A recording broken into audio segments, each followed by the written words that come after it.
সুপ্রভাত।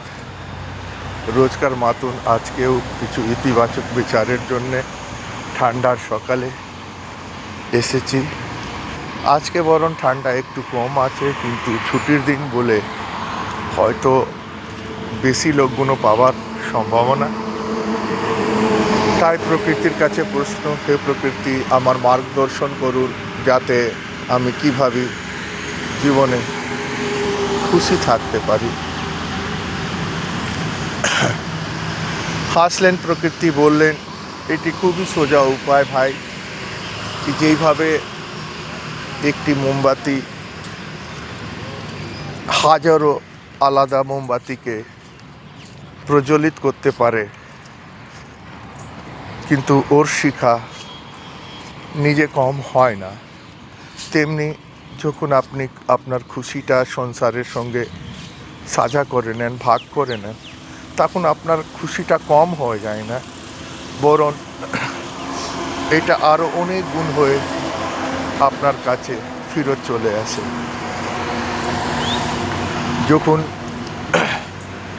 আপনি দয়া, করুণা, ইতিবাচকতা এই সংসারে ছাড়ান, তখন বইটা আপনার কাছে কম হবার জায়গা আরও বেশি বেড়ে আসে।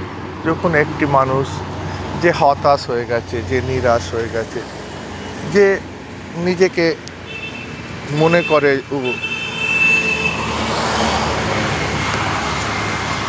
হেরে গেছে, কোনো দিক খুঁজে পাচ্ছে না, তাকে যদি আপনি একটি মধুর মুস্কান দেন, একটু যদি তার কাছে গিয়ে ভালোবাসা দেন, তখন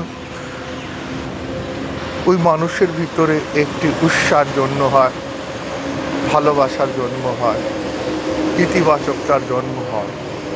এই ইতিবাচকতাটা শুধু ওই অন্য মানুষকে প্রজ্বলিত করে না, বরং ওই উৎসাহটা, ওই খুশিটা আপনার কাছেও ফিরত আসে।